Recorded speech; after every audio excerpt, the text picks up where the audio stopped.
আসসালামু আলাইকুম। ফিবোনাকি সিরিজের n তম টার্ম কিভাবে রিকারশন ইউজ করে বের করতে হয় এটা আজকে আমরা দেখব। তো ফিবোনাকি সিরিজের শুরুতে হচ্ছে 1 1 থাকে। তো এর পরের প্রত্যেকটা টার্ম হচ্ছে তার আগের ২ টা টার্মের যোগফল হিসেবে থাকবে। তো এই টার্মটা হচ্ছে তার আগের ২ টা টার্ম। তার মানে এই ২ টার যোগফল হিসেবে থাকবে। তো এখানে হচ্ছে 2। আচ্ছা, তো এই টার্মটা হচ্ছে এই ২ টা টার্মের যোগফল। তো 1 + 2 = হচ্ছে 3। তার পরের টার্ম হচ্ছে এই ২ টা টার্মের যোগফল হিসেবে থাকবে। তার মানে এখানে হচ্ছে 5। তারপর হবে হচ্ছে 8, তারপর হচ্ছে 13, তারপর হচ্ছে এই ২ টার যোগফল। তার মানে হচ্ছে 21। আচ্ছা, তো এখানে আমরা এই ২ টা কিন্তু আগে থেকেই জানি।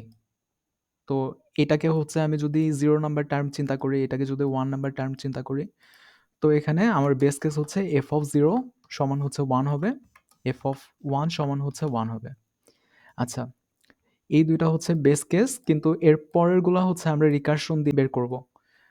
তো এর পরের যেমন হচ্ছে এই টার্মটার ক্ষেত্রে আমি কি করছি? এর আগের ২ টা টার্ম হচ্ছে যোগ করছি।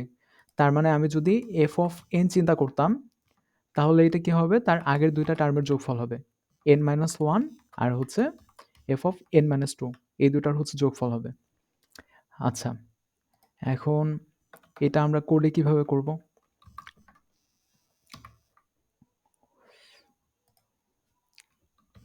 আচ্ছা, আমরা হচ্ছে এখানে 0, 1, 2, 3, 4, 5, 6, 7 তো এটা মানে হচ্ছে আমি 7 নাম্বার টার্মটা বার করতে চাই।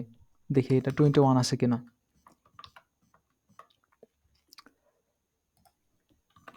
এখানে আমাদের রিটার্ন টাইপ হচ্ছে লং। ফাংশনের নাম হচ্ছে f। এর ভিতরে হচ্ছে আমরা লং হিসেবে n নিচ্ছি। আচ্ছা, এখন হচ্ছে আমাদের বেস কেসগুলো চিন্তা করি। এই ২ টা হচ্ছে আমার বেস কেস। তার মানে কি n এর ভ্যালু যদি 0 হয় তাহলে হচ্ছে আমি 1 রিটার্ন করব। যদি 1 হয় তাহলে হচ্ছে আমি 1 রিটার্ন করব। তো if n = 0 or n = 1 return 1। আচ্ছা, যদি এই ২ টা না হয় তাহলে আমি হচ্ছে এভাবে রিকার্সিভ কল করে রিটার্ন করব। রিটার্ন করতেছি হচ্ছে f(n-1) প্লাস f(n-2). আচ্ছা, এটা কমেন্ট করে দেই।